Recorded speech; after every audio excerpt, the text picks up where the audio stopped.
soda. Remy boys that know fast money don't slow. No one can control.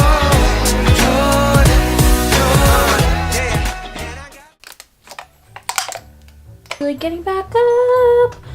Oh, okay, yeah, I'm getting back up. Oh. Hello, my dudes. It is Bella, and I'm back on here to give you guys some acting tips. All you new actors out there, let me tell you, this business is so hard, and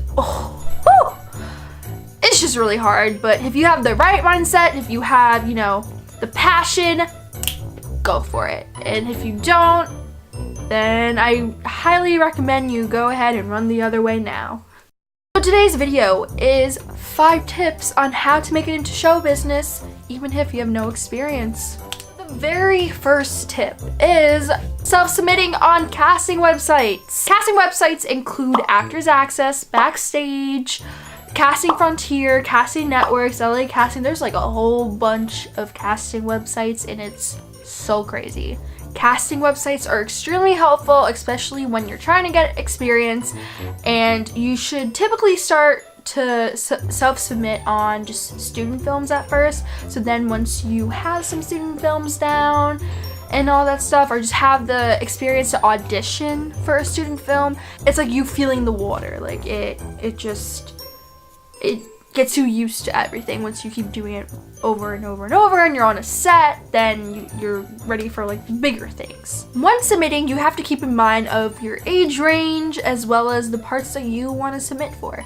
And when you are looking at a casting call, make sure to look at the breakdowns too. Maybe they're looking for someone that's like 80 years old, and if you're 16 and you're submitting for an 80-year-old, like that's just not gonna work unless, you know, makeup, but that just wouldn't work. Tip number 2 is to participate in theater, plays, or just enroll yourself in acting classes. Acting classes are like the #1 thing to really consider, because when constructing a resume, casting directors, agents, managers, and all that, they want to see if you have been training, and if you have not been training, they're not gonna really take you that seriously. There have been like success stories of people making it without taking acting classes, but acting itself is a craft of learning something more and more as just life goes on. And so as actors, we're always learning, so why not be in a class where you can learn with other people, you know? That way you can work on emotional development and just all those factors that play into the craft of acting itself. Tip number 3. So tip number 3 is to go ahead and get some headshots. Headshots are so important. If you're wanting to do steps 1 and just 1, then it is just extremely important to get headshots, because you as an actor are a brand, and you want to be able to show your brand and be like, yeah, I'm that brand. When you're going to auditions too, you always have to bring 1 headshot. Unless they ask you to bring more, it's typically 1 headshot. It's an 8x10. Looks like this. This is me. It typically also have your name. Probably not focused either. Yeah, oh, now I'm not focused.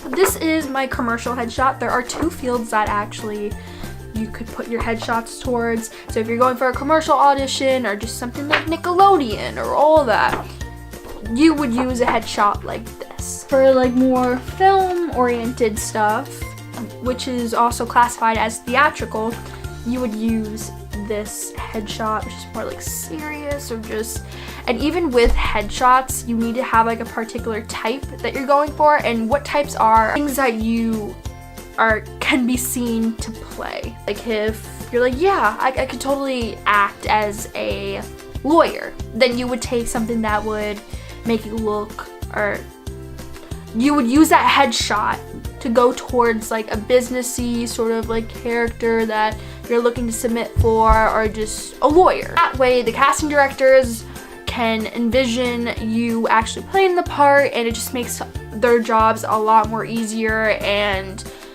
could possibly even boost your chances on getting the role. They also need the headshot to remember you by.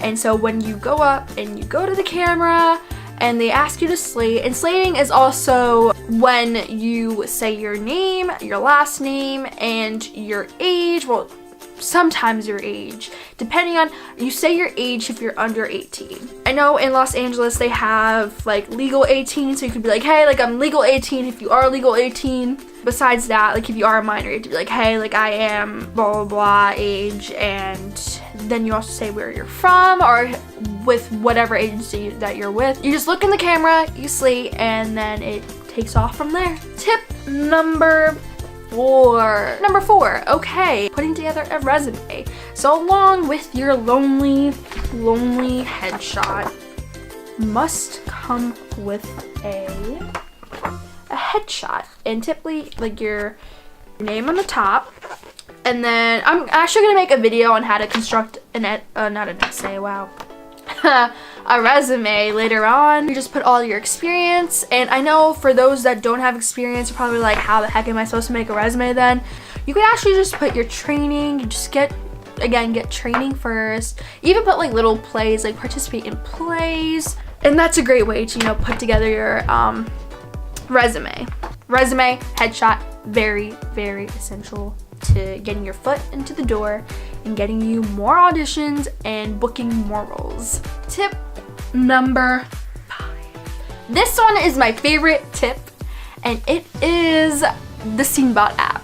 Hashtag not sponsored, but SceneBot is, well, I mean, why would I even be sponsored? I have like 67 like subscribers. I just, whatever. SceneBot is an amazing app for beginners that are trying to get their foot into the door and to get noticed.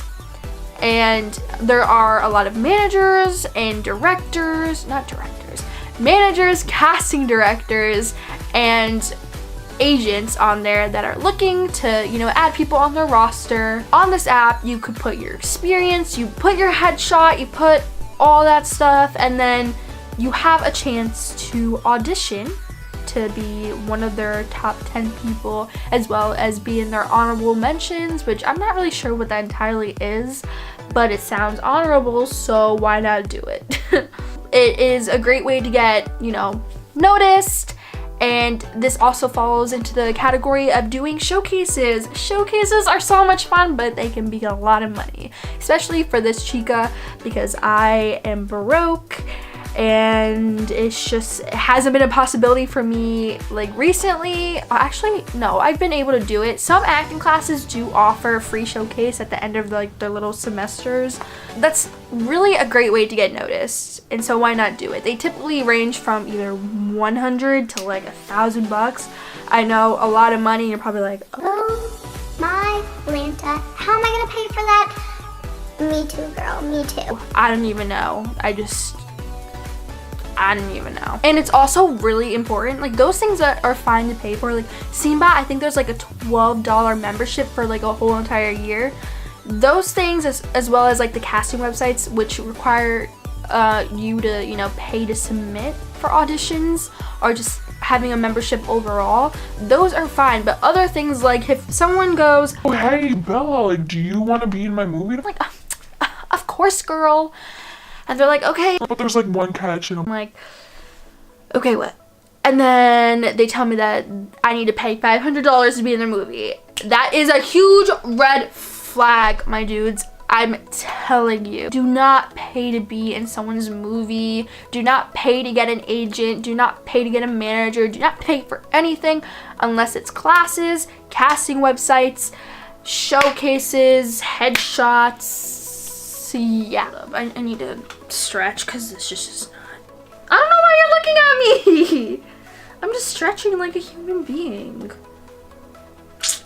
But that is the end of my video, and I really hope you enjoyed it.